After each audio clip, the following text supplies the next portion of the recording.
नमस्कार मित्रांनो, मी तुकाराम सुरनर जी आर आणि योजना या यूट्यूब चॅनलमध्ये आपल्या सर्वांचं स्वागत आहे. आजच्या व्हिडिओमध्ये आपण माहिती पाहणार आहोत की रब्बी हंगाम 2024 पीक विमा भरल्यानंतर तुम्हाला जी काही ई-पीक पाहणी करणं आवश्यक आहे, त्या संदर्भातील आजच्या व्हिडिओमध्ये अपडेट आपण पाहण्याचा प्रयत्न करणार आहोत. किंवा ई-पीक पाहणी कोणत्या ॲपद्वारे करायची आहे. यावर्षी रब्बी हंगाम 2024 पासून DCS ॲपद्वारे म्हणजेच ई-पीक पाहणीचं जे काय असेल डिजिटल क्रॉप सर्व्हे या अंतर्गत ई-पीक पाहणी करण्यास संपूर्ण महाराष्ट्रामध्ये सुरुवात झालेली आहे आणि त्या अंतर्गतच तुम्हाला ई-पीक पाहणी करायची आहे. त्याची शेवटची तारीख काय आहे, संपूर्ण सविस्तर माहिती आजच्या व्हिडिओमध्ये आपण पाहणार आहोत. तर चला आजच्या व्हिडिओला आपण सुरुवात करूया.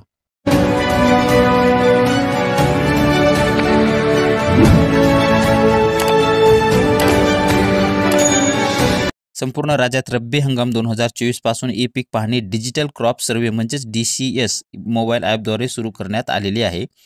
त्याच अनुषंगाने रब्बी हंगाम 2024 पासून ई-पीक पाहणी करण्यासाठीची जी काही तारीख सुरू करण्यात आलेली आहे, ती तारीख म्हणजे 1 डिसेंबर 2024 पासून सुरू करण्यात आलेली आहे. संपूर्ण राज्यातील सर्व गावांमध्ये ही ई-पीक पाहणी प्रथमतः शेतकरी स्तरावर करून घेतली जाणार आहे. त्यानंतर सहाय्यक स्तरावरून, ज्यांची कुणाची शेतकऱ्यांची राहिली असेल तर त्यांची सहाय्यक स्तरावरून करून घेण्यात येणार आहे.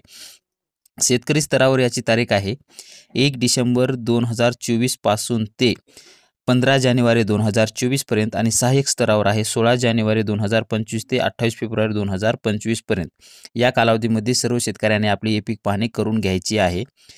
ती कसं करायची आपण आजच्या व्हिडिओमध्ये पाहणार आहोत. ती करण्यासाठी सर्वप्रथम तुम्हाला तुमच्या मोबाईलमध्ये जायचं आहे आणि मोबाईलमध्ये तुमच्या जे काही प्ले स्टोअर असेल ते प्ले स्टोअरमध्ये तुम्हाला जाऊन तिथं प्ले स्टोअरवर क्लिक करून घ्यायचं आहे. केल्यानंतर तुम्हाला इथं खाली सर्च बॉक्समध्ये ई-पीक पाहणी असं सर्च करायचं आहे. ई-पीक पाहणी सर्च केल्यानंतर तुमच्यासमोर ई-पीक पाहणी असं येईल. त्याच्यावरती तुम्हाला इन्स्टॉल करायचं आहे. इन्स्टॉल करून घ्यायचं आहे. इन्स्टॉल ऑलरेडी असेल तर तिथं ओपन दाखवलेल, तुम्हाला ते ओपन करून घ्यायचं आहे. ओपन करून घेतल्यानंतर तुमच्यासमोर जे काही असेल तर थोडं नेटचा जर फास्ट असेल तर लवकर होईल किंवा नेट स्लो असेल तर थोडा वेळ घेईल. तोपर्यंत तुम्हाला तिथं वेट करायचं आहे. ओपन करून घ्यायचं आहे. त्यानंतर ओपन केल्यानंतर तुमच्यासमोर असं काही नोटिफिकेशन तुम्हाला तिथं परमिशन मागेल ते तुम्हाला द्यायचं आहेत. त्यानंतर तुमच्यासमोर थोडं इकडं डाव्या बाजूला स्क्रोल करून घ्यायचं आहे आणि तुम्हाला इथे दाखवतं तुमचं जे काही डिव्हिजन आहे ते डिव्हिजन तुम्ही सिलेक्ट करून घ्यायचं आहे आणि खाली तुम्हाला तारीख दाखवलेला आहे रब्बी 1 डिसेंबर ते 15 जानेवारीपर्यंत रब्बीची आहे. शेतकरी म्हणून तुम्हाला इथे लॉग इन करून घ्यायचं आहे. तुमचा जो काही तुम्हाला ज्या नंबरनं करायचा आहे तो मोबाईल नंबर तुम्हाला इथे टाकून घ्यायचा आहे.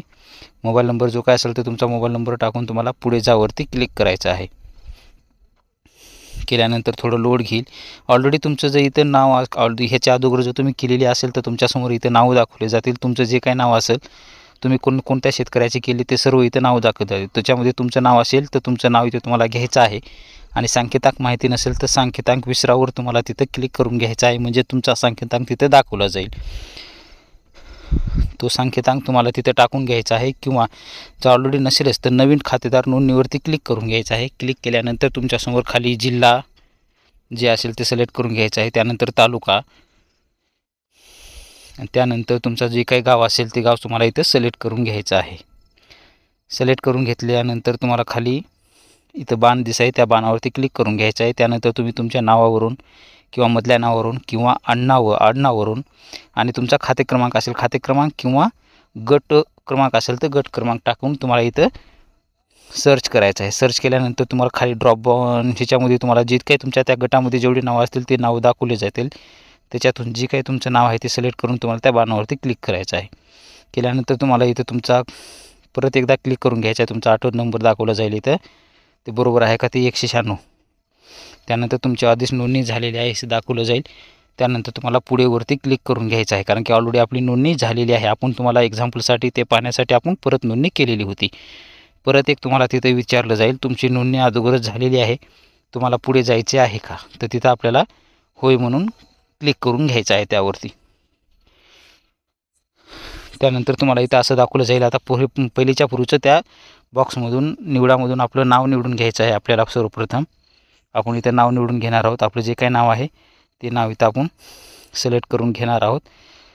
सर्वप्रथम सिलेक्ट केल्यानंतर तुमचा इथे सांकेतांक नंबर जो काय असेल तो आपण टाकून घेणार आहोत. टाकल्यानंतर पुढे चेक बॉक्सवरती क्लिक करून हे घ्यायचं आहे आपल्याला. पुढे त्या बाणावरती क्लिक केल्यानंतर तुम्हाला इथं पडीक असेल तर पडीक नोंदवायची असेल तर पडीकवरती तुम्ही तिथं पड कायम पड चालू पडवरती क्लिक करून तुमची पडीक जमीन असेल तर तिथं नोंदवू शकता.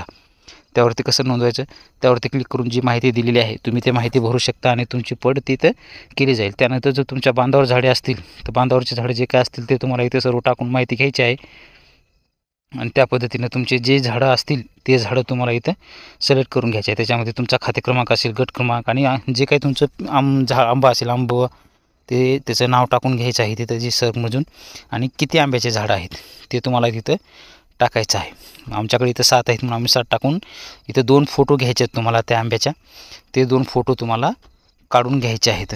जे काही तुमचा आंबा असेल त्या ठिकाणावर तो आंबा तुम्हाला फोटो त्याची काढून घ्यायची आहे आणि खाली राईट बाणवरती क्लिक करून घ्यायचं आहे म्हणजे तुमचे ते फोटो सेव्ह होईल.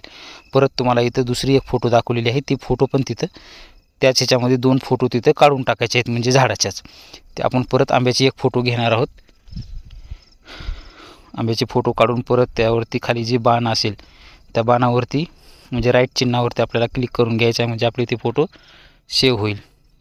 त्यानंतर खाली शेणवरती क्लिक करून घ्यायचं आहे आणि सेव्ह केल्यानंतर हे तुमच्यासमोर इथं वरीलप्रमाणे माहिती खरी आहे म्हणून तुम्हाला इथं चेकबॉक्स द्यायचा आहे आणि पुढे जावरती क्लिक करायचं आहे. त्यानंतर तुमची जी काय माहिती असेल ही माहिती तुमची सेव्ह केली जाईल.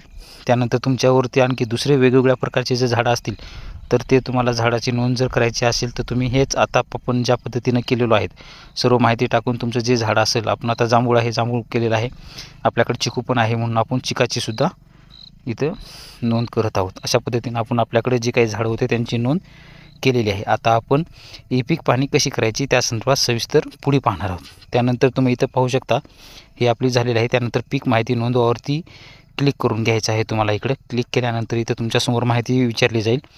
अगोदरची इथं तुम्ही माहिती पाहू शकता, खरीपची माहिती आपल्याकडे इथे दाखवलेली आहे. रब्बीची करण्यासाठी तुमचा खाते नंबर इथं आपण सिलेक्ट करून घेतला आहोत, गट नंबर, त्यानंतर क्षेत्र दाखवलेलं आहे. हंगाम आपण इथं रब्बी घेणार आहोत. रब्बी घेतल्यानंतर खाली तुम्ही पाहू शकता इथं पिकाचा वर्ग, त्याच्यामधून तुमचं जे काय असेल तर आपण निर्भळ पीक म्हणजे आपलं एकच पीक आहे, आपण एक पीक सिलेक्ट करत आहोत. त्यानंतर इथं पीक आहे, फळाची बाग असेल तर फळ पीक घ्यायच्या पिकामध्ये तुमचं जे पीक आहे ते पीक तुम्हाला इथं सिलेक्ट करून घ्यायचं. आपण इथं हरभरा आहे, हरभरा घेत आहोत. त्यानंतर खाली एकूण क्षेत्र आपण किती आहे हरभऱ्याचं ते क्षेत्र तुम्हाला 1.34 असेल, तुमचं जे काही क्षेत्र असेल ते क्षेत्र तुम्हाला इथे टाकून घ्यायचं आहे. त्यानंतर तुमचं जे काही सिंचनाचा स्रोत कोणता आहे, कोरडवाहू आहे का विहीर आहे, जे असेल ते तुमच्या इथे तुम्हाला सिलेक्ट करून घ्यायचं आहे. आपल्याकडे कोरडवाहू करत आहोत आणि तुमचा जे काही पेरणी दिनांक असेल ते पेरणी दिनांक खाली तुम्हाला इथे टाकून घ्यायचं आहे. आपण ही पेरणी जी आहे आपण रब्बीची ती ऑक्टोंबरमध्ये केलेली होती म्हणून आपण ऑक्टोंबरची तारीख निवडलेली आहे 17 ऑक्टोंबर आणि पुढे जावरती क्लिक करून घ्यायचं आहे. थोडा लोड घेईल.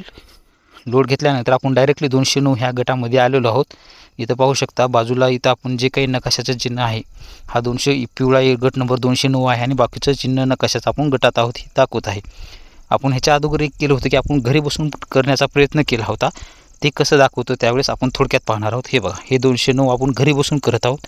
इथं तुमचं इथं किलोमीटर म्हणजे तुम्ही सर्वेक्षण गटापासून किती दूर आहात, 1112 मीटर दूर आहेत म्हणून असं दाखवत आहे. 209 गट पाहू शकता तुम्ही आणि 209 गटामध्ये जे काही स्थानाचा लोकेशनचा फोटो होता तो इथं दिसत नाही कारण की आपण ह्या गटामध्ये नाहीतच.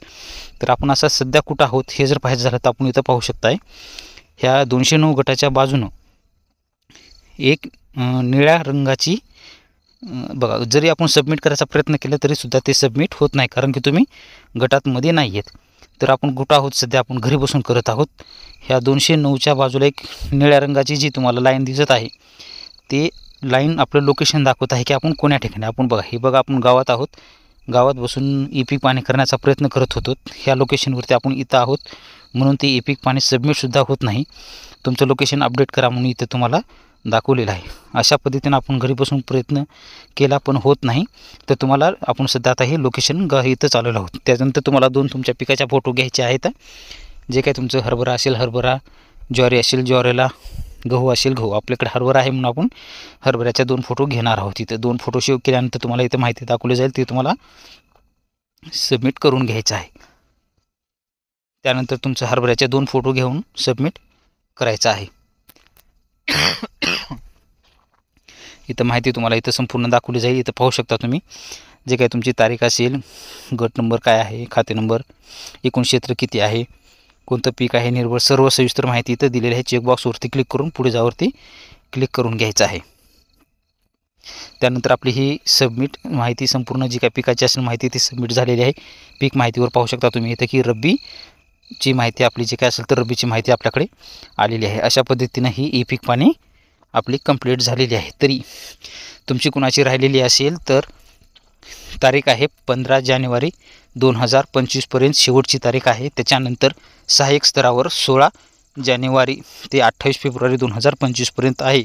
तरी सर्व शेतकऱ्यांनी आपापल्या पिकाची जे काही रब्बी हंगाम असेल त्याची ई पीक पाहणी करून घ्यावी. शेवटची तारीख 15 जानेवारी आहे. कोणीही यापासून वंचित राहू नये एवढंच अपडेट दिलीचा प्रयत्न केलेला आहे. अशा पद्धतीनं तुम्ही तुमची जी काही ई पीक पाहणी असेल, तुम्ही विमा भरल्यानंतर तुमच्या पीक पेऱ्यावरती जे काही तुमच्या शेतामध्ये पीक असतील आणि पीक पेऱ्यावरती तुम्ही लावलेले असाल त्यानुसारच तुम्हाला तुमच्या सर्वे नंबरमध्ये जाऊनच ई पीक पाहणी करून घ्यायची आहे. आणि जरी कुणाची चुकून राहिलेली असेल तर सहाय्यक स्तरावरून सुद्धा तुम्ही ते करू शकता. त्याची पण आपण तारीख किती आहे ती आपण सांगितलेली आहे. अशा पद्धतीचं एक नवीन अपडेट होतं ते आपण पाहण्याचा प्रयत्न केलेला आहे. तरी महाराष्ट्रातील सर्व जनतेने याचा लाभ घ्यावा आणि जी काही तारीख दिलेली आहे सर्व शेतकऱ्यांनी आपली ई पीक पाहणी करून घ्यावी. कोणीही ई पीक पाहणीपासून दूर राहू नये, कारण की ई पीक पाहणी झाल्याशिवाय तुम्हाला कुठल्याही शासन अंतर्गत योजना येतील किंवा शासनाचे अनुदान असेल, अतिवृष्टी असेल याचा लाभ दिला जात नाही. म्हणून ई पीक पाहणी करणे अत्यंत आवश्यक आहे. ती सर्वांनी करून घ्यावी. असेच नवीन व्हिडिओ आपल्या चॅनलवरती येत असतात. हा व्हिडिओ तुम्हाला आवडत असेल तर आपल्या व्हिडिओला लाईक करा, मित्रपरिवारांना अधिकाधिक शेअर करा, जेणेकरून त्यांनाही याबद्दलची माहिती मिळेल.